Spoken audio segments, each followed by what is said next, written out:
को, मोदी जी को, आपको भी बोलिए, जो स्ट्रेटजी के तहत आपको सिर्फ राहुल गांधी रटाने के लिए भेजा जाता है, उनको बोलिए मुद्दों पे बात कराइए, नहीं तो बहुत बुरा गिरने वाले हैं आप।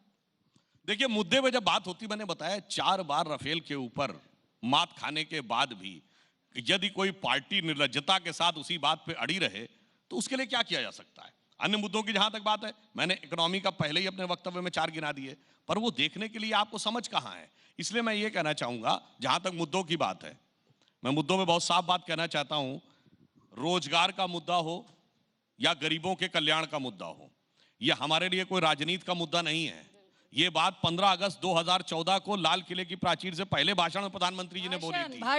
जब स्वच्छता अभियान की बात कही, ये बताइए, जब आपकी सरकार थी तो स्वच्छता का परसेंटेज कितना था? देश में 40% स्वच्छता का कवर था जी, अब वो हो गया 97%। मगर वो आपको दिखाई नहीं पड़ेगा ना। जब आ गए 32 करोड़ से ऊपर खाते खुल गए, और जो राजीव गांधी कहते थे 1 रुपया चलता है 15 पैसे पहुंचता है, अब डायरेक्ट बेनिफिट ट्रांसफर के थ्रू 100 का 100 पैसा पहुंचता है, बिचौलिए गायब हो गए, तो वो आपको अब नजर नहीं आता है। इसलिए मैं कहना चाहता हूं सुधांशु जी, अरे भाई, पुराना लगता क्या है मुद्दा सुधांशु जी, प्लीज विकास का हो, 2 मिनट बोलती हूँ, या तथाकथित धर्म का हो, दोनों पे आपका जवाब। सुधांशु जी का टेप अटक चुका है। स्वच्छता की बात कर रहे हैं, मैं आपसे शेयर करना चाहूंगी, बिहार में मोदी साहब गए और विद इन वीक उन्होंने भाषण दिया, आप रिकॉर्डिंग निकाले, बोले मैं बिहार वालों के, बीजेपी वालों से बहुत खुश हूँ, बिहार सरकार से बहुत खुश हूँ। जब नीतीश जी आ गए, इन्होंने 1 हफ्ते में 5 लाख टॉयलेट बना दिए। हम लोगों ने कैलकुलेट किया, 1.5 मिनट में 1 टॉयलेट बन गया। बीबीसी की रिपोर्ट है, बनारस में जो प्रधानमंत्री ने जो गांव गोद लिया, प्रधानमंत्री की स्टेटमेंट थी, उनके शौचालय, बोलिए सुधांशु जी एक बार प्लीज देख कर आइए। और दूसरा कौन सा योजना बोल रहे थे? जीरो बैलेंस वाला। अरे इन्होंने जीरो बैलेंस में अकाउंट क्यों खुलवाया था? कि नोटबंदी करके जितना करप्शन होना है वो 1-1 करोड़ करके आप गांव में लोगों को 5-5 हजार 10-10 हजार देके कमीशन देके सेटिंग कर लीजिएगा। ऐसा हुआ है, ऐसा हुआ है। दूसरा जो जवाब, जो फिर मैं अगले मुद्दे पर बढ़ता हूं आगे। 30 सेकंड लूंगी, 30 सेकंड। 40 सेकंड जो जीरो बैलेंस में अकाउंट खुलवाने की बात कर रहे हैं, सबका साथ सबका विकास, ये गरीबों के साथ कितने हैं? सुधांशु जी इस बात का जवाब दे दें यस और नो में।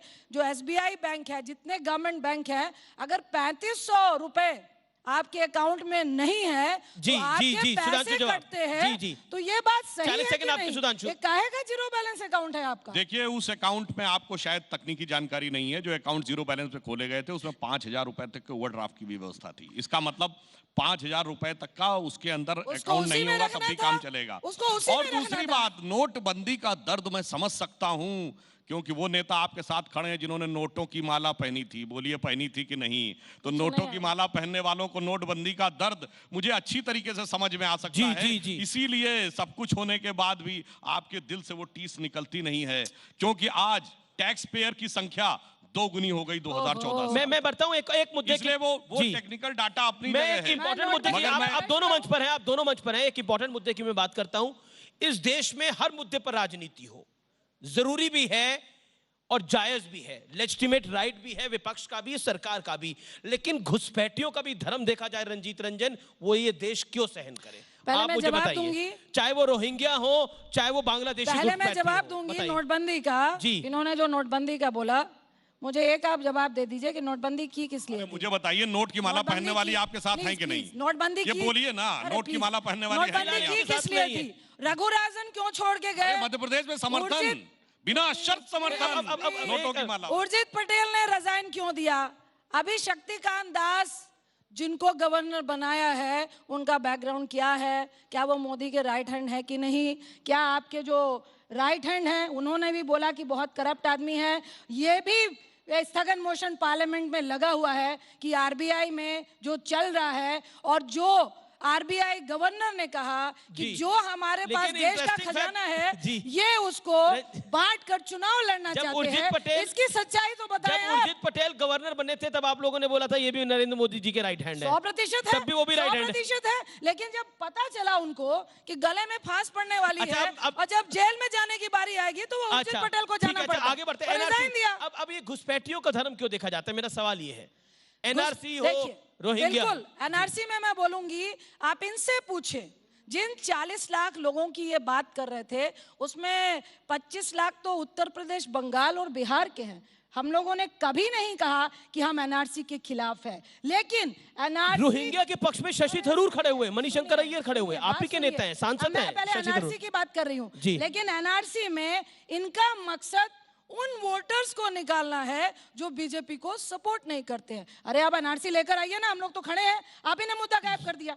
रोहिंग्या के बारे में मैं जरूर कहूंगी कि कोई ये बड़ा अपनी- बयान दे दिया आपने। बहुत बड़ी बात कह दी भाई। बोलिए। इनके जमाने में इनके गृह मंत्री कई करोड़ घुसपैठियों की बात कर चुके हैं, अब वो उनको अपना वोट बैंक अपने नजर आने जमाने लगे। की बात करिए। भैया दिखाई पड़ता है आप कि आज NRC भी मीर लेकर जाफर और आइए। जयचंद जिंदा है लेकिन कि छाटिए, बाहर से घुसपैठी उत्तर आ जाए, प्रदेश का हमारी कौन है, सरकार बिहार बचा का ले। कौन है, बंगाल का अब कौन एक है, चीज मैं बताता हूं। और बांग्लादेश का कौन है, जो अमीर छांट जी तो आपने लीजिए। बोला, मैं आपकी बात में एक संशोधन करता हूं।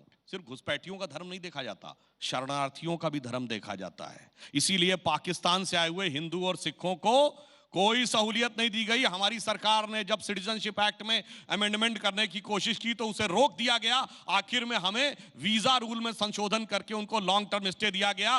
परंतु उन रोहिंग्या के लिए जिनको भारत नहीं, 4 देशों की इंटेलिजेंस एजेंसीज ने खतरा बताया, भारत, बांग्लादेश, म्यांमार और थाईलैंड, और उसके लिए कैसे छाती पीट पीट के ये तथाकथित कांग्रेस आपको और उनके कौन समर्थक रोक रहा है? नेता बोल रहे थे, आप ये पार्लियामेंट दर्शाता में है कितने हैं? इनको धर्म दिखता है, ये इनकी धर्मनिरपेक्षता सुधांशु जी, है। पार्लियामेंट में वो कितनी बेचारे मेजॉरिटी में है? हिंदू और सिख जो पाकिस्तान से आए अब रंजीत उनके लिए रंजन को भी कुछ सुनने नहीं दीजिए। था, और रोहिंग्या जी, जो आए उनके लिए दिल में इतनी सुधांशु ज्यादा साहब, रहमत थी। रंजीत जवाब सुधांशु वाक्य में साहब, चलता है, कुछ सवाल है। सबको जी। अपनी राय रखने का अधिकार है।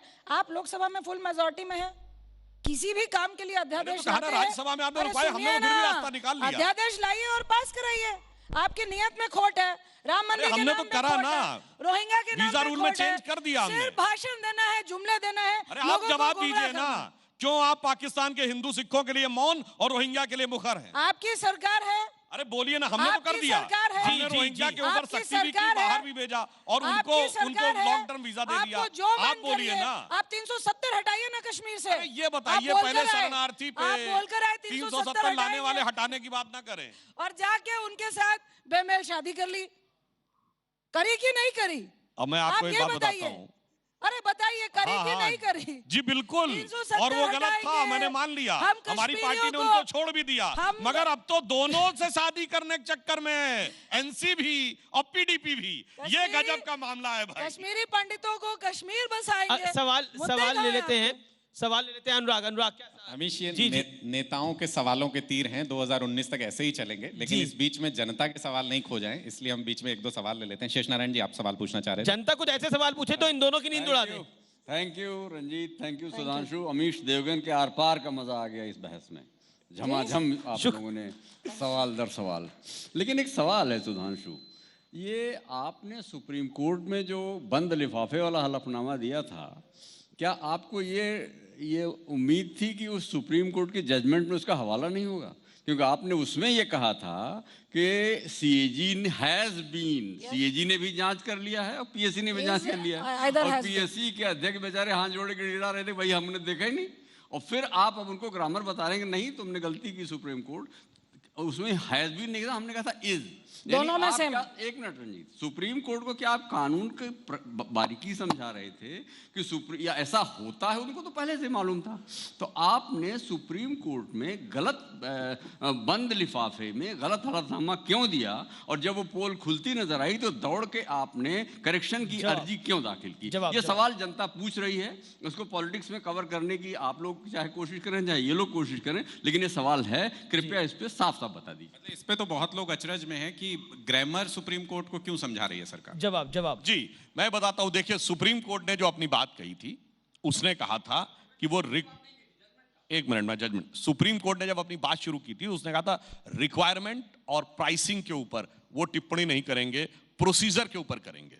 तो जितने भी प्रोसीजर के स्टेप्स थे वो सारे के सारे सर्वोच्च न्यायालय के सामने रखे गए। यानी सर्वोच्च न्यायालय ने क्या कहा था, प्रक्रियागत चरणों की व्याख्या कर दीजिए, हम पैसे की और आवश्यकता पर टिप्पणी नहीं करेंगे, वो वायुसेना का क्षेत्र है। तो हमने प्रक्रियागत चीजें बताई थी, और